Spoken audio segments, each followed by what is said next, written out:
கர்ப்பம் காப்பது கடமையடா. பெண்களின் மனதில் ஆழமாக வேரூன்றி இருக்கிறார். காரணம் என்ன தெரியுமா? அவருடைய ஆக்கப்பூர்வமான செயல் திட்டங்கள் தான். மங்கையராய் பிறப்பதற்கே நல்ல மாதவம் செய்திட வேண்டும் அம்மா அப்படிங்கிறாங்க நம்ம முன்னவர்கள். அதுக்கான பொருள் என்ன? இந்த இடத்துல ஒரு பெண் குழந்தை பிறக்குது அப்படின்னா அதுக்கெல்லாம் நம்ம புண்ணியம் செஞ்சிருக்கணும் அப்படிங்கிறாங்க.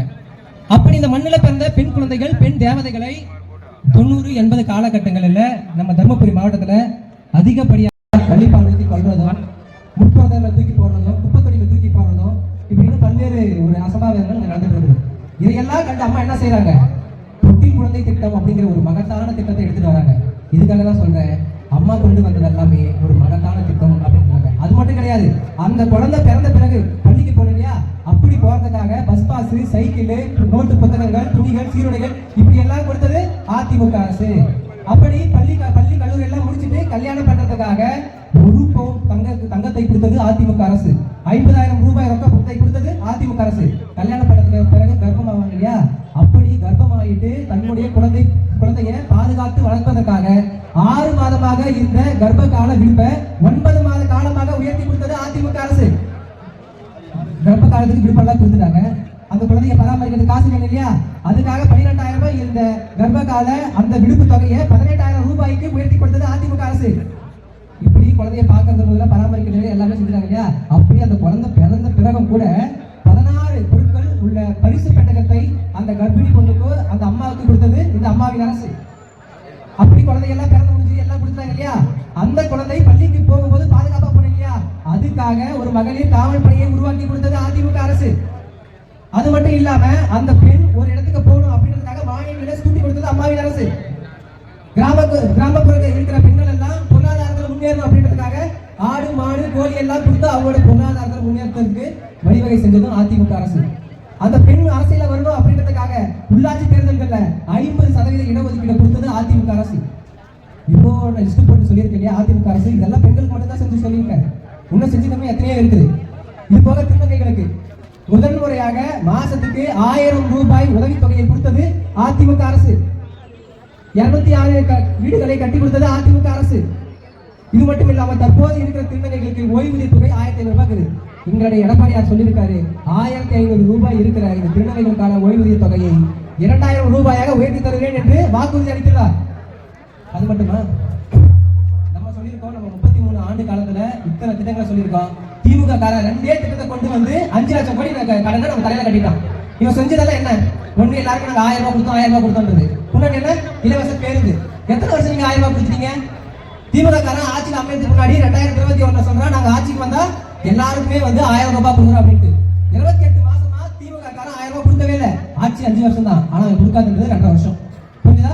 எங்களுடைய எடப்பாடி அவர்கள் தொடர்ந்து சட்டமன்றத்தில் கேள்வி எழுப்ப ஒரே காரணத்தினாலதான் இன்னைக்கு 1000 ரூபாய் கொடுத்துட்டு இருக்கா. அதுவும் எல்லாருக்கும் கொடுத்ததுன்னு கேட்டா அதுவும் கிடையாது. தகுதி உள்ள பெண்கள், தகுதி இல்லாத பெண்கள் பிரிச்சு வச்சு கொடுக்குறான். எந்த விதத்துல தகுதி இழந்து போயிட்டாங்க? கார் பங்களா வச்சிருக்காங்களா, வீடு வாசல் சொத்து எல்லாம் சேர்த்து வச்சிருக்காங்களா, இப்படி எந்த ஒரு அடிப்படையும் இல்லாம பாதி பெண்கள் நிராகரிக்கப்பட்டிருக்காங்க. இதுதான் திமுகவுடைய ஆட்சி. இந்த ஆட்சி சரி இவ்வளவு கோடியை கடன் வாங்கி நம்ம தலையில கட்டிருக்காங்க, மக்கள் எல்லாம் சந்தோஷமா வச்சிருக்காங்க கேட்டா அதுவும் கிடையாது.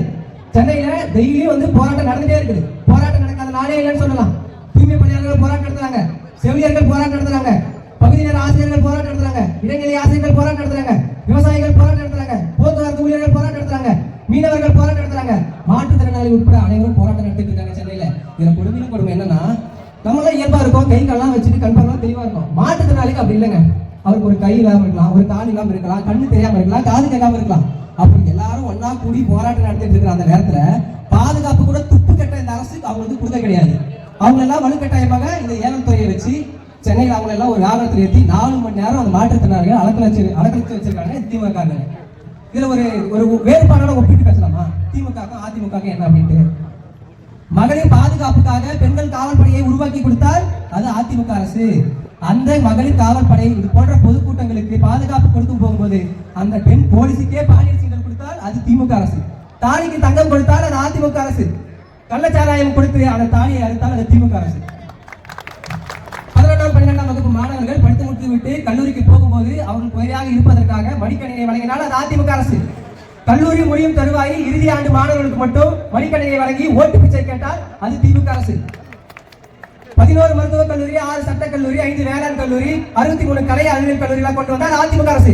நாங்க கட்டிய கல்லூரிகள பாதுகாப்பு கூட தர வக்கில்லாம ஒருத்த செவுரேறி குச்சி அங்க இருக்கிற ஒரு பெண்ணுக்கு பாலியல் வன்கொடுமை செஞ்சு அவங்க மேல குண்டாசெல்லாம் போட்டா கூட அந்த குண்டாசை ரத்து செஞ்சதுதான் இந்த திமுக அரசு. தராதரம் பார்த்து 1000 கொடுத்தா அது திமுக அரசு. எந்த வித பாரபட்சமும் பார்க்காம எல்லாருக்கும் நாங்க 2000 ரூபாய் கொடுப்போம் அப்படின்னு சொன்னது அதிமுக அரசு.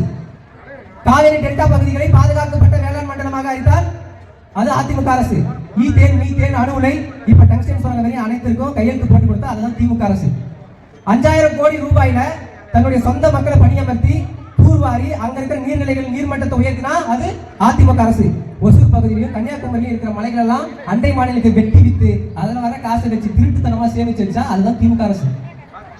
தர்மபுரி மக்களுக்கு அவங்களோட பயணத்துக்காகவும் அவங்களோட வியாபாரத்திற்காகவும் 5 ஏக்கர் பரப்பளவுல இங்க பஸ் ஸ்டாண்ட் கட்டி கொடுத்தா அது அதிமுக அரசு. தன்னுடைய நிலத்தோட மதிப்பெல்லாம் உயரணும் அப்படின்றதுக்காக அங்க இருக்கிற வியாபாரிகள் வாழ்க்கை கேள்விக்குறியாக்கி அவங்களை சிரமத்துக்குள்ளாக்கி ஊருக்கு ஒதுக்குப்புறமா ஒரு பேருந்தை கட்டி மக்களை வளர்ச்சி என்று சொல்லி ஏமாத்தினா அதுதான் திமுக அரசு. திமுக அதிமுக பல்வேறு வேறுபாடுகள் இருக்குது. ஆனா இவன் ரெண்டே செஞ்சுட்டு இந்த அளவுக்கு இப்ப விளம்பரம் பண்ணிட்டு இருக்கானா புரிஞ்சுக்கங்க. அவன் விளம்பரம் மட்டும் தான் செய்யறான். ஏன்? அவன் ஒரு கார்பரேட் கம்பெனி. அவன் ஆட்சி அமைச்சதே கொள்ளையடிப்பதற்காக மட்டும்தான் தவிர மக்களுக்கு நல்லது செய்யணும் அப்படின்ற எண்ணம் அவனுக்கு கிடையாது. இப்படி பல்வேறு வேறுபாடுகள் இருக்குல்ல. நாங்க இந்த தீய சக்தி திமுகவை எப்படியாவது ஒழிச்சு கட்டணும் அப்படின்றதுக்காக அதிமுக ஒரு பக்கம் திறம்பட செயல்பட்டுக்கிற நேரத்துல புதுமை ஒருத்தர் வருவாரு. உங்க விஜய் உயிர் வர அப்படின்னு பாட்டு போடுற பாட்டு வேற இருக்கு. முதல்ல விஜயா வாங்க அப்படின்னு உயிர் என்ன வரதா இருக்க வராது. ஏன்? தமிழ்நாட்டுல அங்கங்க கொலை கொள்ளை பாலியல் வழக்கு வெட்டு குத்து கஞ்சா ரவுடிசம் இதெல்லாம் அதிகரிச்சிருக்கு. இதெல்லாம் எடுத்து பேசுறதுல மக்கள்கிட்ட போகும். மக்களுக்கு நடக்கிற அன்றாட பிரச்சனைகளை வெளியெடுத்து சொன்னதுனாலதான் அந்த பிரச்சனைக்கான தீர்வு கிடைக்கும். அந்த பிரச்சனையால பாதிக்கப்பட்ட மக்களுக்கும் ஆதரவா இருக்கும்.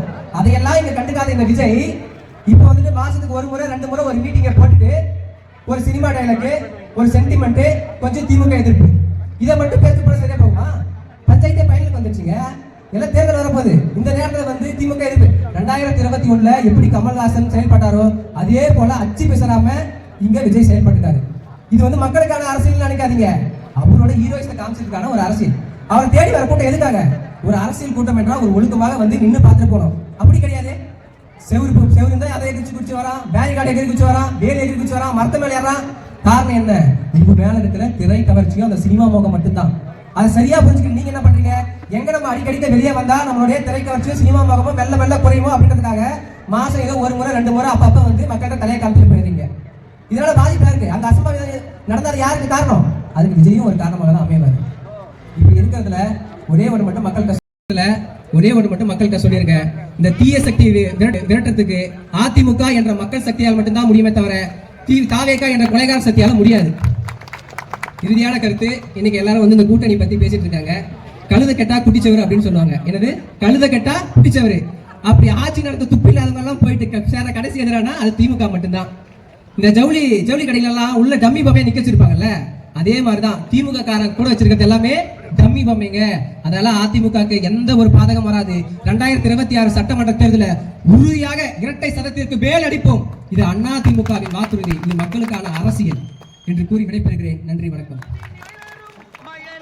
உடலில் தைரியம் வளர்ப்பாள் தமிழன்னை. களங்கம் பிறந்தால் பெற்றவள் மானம் காத்திட எழுவான் அவள் பிள்ளை.